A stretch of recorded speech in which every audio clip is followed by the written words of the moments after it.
7 দিন আগের রথের ভিডিও আজকে আপনাদের সাথে শেয়ার করতে চলে আসলাম। তার পিছনে নিশ্চয়ই অনেক কাহিনী আছে, অনেক দুঃখ আছে। তো সেই গল্পই আজকে আপনাদেরকে শোনাবো, তাই পুরো ভিডিওটি না টেনে দেখতে থাকুন। আপনাদের কাছে আজকে শেয়ার করব এই রথের ভিডিওটা কেন আমরা এতদিন পরে শেয়ার করতেছি আপনাদের সাথে। অবশ্যই আমরা রথের সম্পূর্ণ ভিডিওগুলো করছিলাম, অনেক আনন্দ নিয়ে এই রথে অংশগ্রহণ করা হয়েছিল, কিন্তু সেই আনন্দই পরবর্তীতে রূপ নিল দুঃখে। এইবার আপনাদের সাথে মূল ঘটনাটা শেয়ার করি। তো ভালো মতনই খুবই মনে আনন্দ উচ্ছ্বাস নিয়ে আমার ভাই এই রথের উৎসবে অংশগ্রহণ করেছিল, যে সারাদিনই একটা মনেই ছিল যে আজকে রথ। তো সেই রকমই প্রস্তুতি নিয়ে সে যখন নরসিংদী শহরে রথের রশি টানা হয়, রথ বেরোইছে, সেই সময় আমার ভাই গেছে।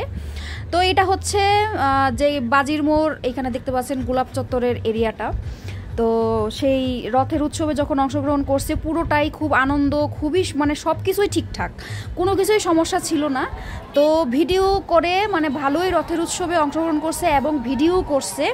কিন্তু তারপরে যখন ফেরার পথে ঠিক সন্ধ্যার আগে যখন বাড়ি ফিরবে আমার ভাই ভাবতেছিল, তো তখনই খুব মানুষের ভিড়, আর রথে তো প্রচুর মানুষের ভিড়, ধাক্কাধাক্কি অনেক কিছু। তো তার মধ্যে আমার ভাইয়ের হাতে ছিল একটা মোবাইল, যে মোবাইল দিয়ে নাকি এই ভিডিওগুলো করা হয়েছে। তো একটা মোবাইল আর দুই পকেটে দুইটা মোবাইল, আরও দুইটা মোবাইল, মোট 3টা মোবাইল। আমি এবার বলি, একটা বাটন ফোন, আরেকটা অ্যান্ড্রয়েড ফোন, দুই পকেটে, এক পকেটে মানি ব্যাগ আর হচ্ছে বাটন ফোন, আরেক পকেটে আরেকটা অ্যান্ড্রয়েড ফোন, আর হাতে হচ্ছে এই ভিডিও করার সেই মোবাইলটা। তো যাই হোক, তো এখন বলতেছি যে ভাইয়ের প্যান্ট পরা ছিল, যে চেন সহ পকেট দেওয়া প্যান্টগুলো আছে সেইগুলো। তো ভাবছিল যে খুবই সেফ, যে চেন দিয়ে রাখছি, আর কোনো ভয় নাই, কোনো সমস্যা নাই। তো আমি এবার নিশ্চিন্ত মনে রথের উৎসবটা উপভোগ করি আর ভিডিও করি। তো সেই রকমই ভিডিও করতেছিল। তো প্রচণ্ড ধাক্কাধাক্কি, প্রচণ্ড মানুষের ভিড় সেই সময়। কোন ফাঁকে বাম পকেটে ছিল তার অ্যান্ড্রয়েড ফোনটা। তো অ্যান্ড্রয়েড ফোনের সেই চেন পকেটের চেন খুলে চোরের কার্যটি সিদ্ধ করছে। তো আমার কথা হলো, এইরকম একটা অনুষ্ঠানে যদি চোর বাবাজি আসে তার মনস্কামনা পূর্ণ করতে, আমার মনে হয় ধার্মিকের মনস্কামনা পূর্ণ হয় না, অধার্মিকেরই মনস্কামনা পূর্ণ হয়। ঠিক আছে, তো এটা হচ্ছে মূল কথা।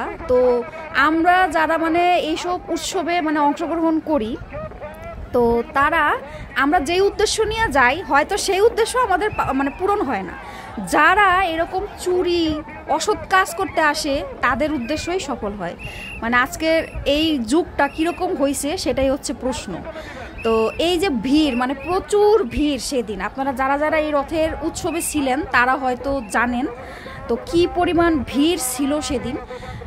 তো অ্যান্ড্রয়েড ফোনটা ওই পকেটের এত পরিমাণ ভিড়, তার যে পকেটের চেন খোলা হয়েছে এবং সেই পকেট থেকে ফোন নিয়ে গেছে, সে কিন্তু টেরই পায় নাই। তাহলে বোঝেন কি পরিমাণ ভিড় আর ধাক্কাধাক্কি। এবং সেই মুহূর্তে ধাক্কাধাক্কি হইতেছিল প্রচণ্ড পরিমাণে। ঠিক আছে, তো যাই হোক, তো তার ফোনটি কিন্তু যথারীতি চোরের পকেটে চলে গেছে।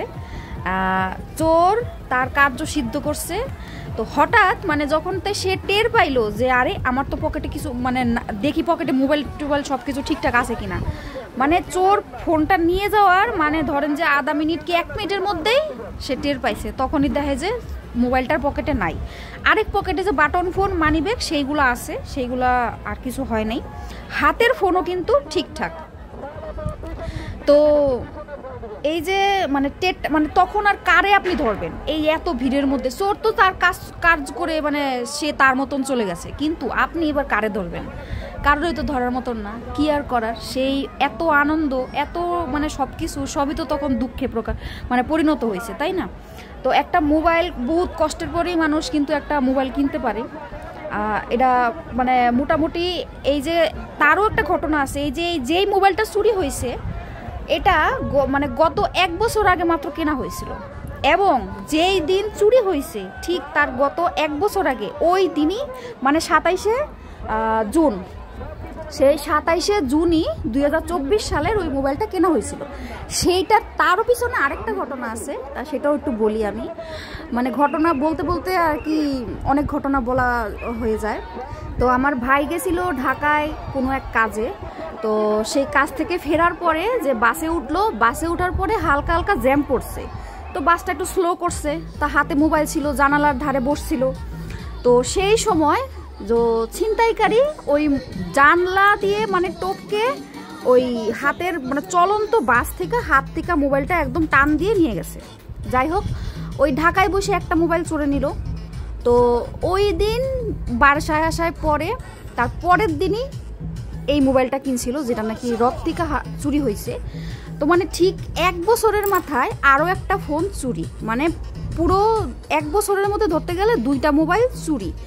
তো তারপরে কি আর মানে মন মানসিকতা ভালো থাকে, সব কিছুই তো একদম শেষ। তো যেই রথের ভিডিও করতে যায় মানে এই মানে মোবাইল চুরি হয়ে গেল পরপর মোটামুটি 2টা মোবাইল 1 বছরের মধ্যে। তো আমাদের মতন মানে বছরে বছরে তো আর মোবাইল কেনা আমাদের পক্ষে সম্ভব না, তাই না?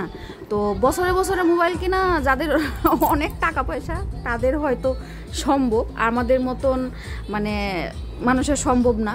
তো যাই হোক, তো এই যে যারা এইসব ধর্মীয় কাজে মানে অধার্মিক যে কিছু ব্যক্তিবর্গ আছে তারা যে আসে, তাদের যে কার্যসিদ্ধিগুলা করতে আসে সেইগুলা কতটুকু সঠিক, আমার প্রশ্ন হলো সেটা।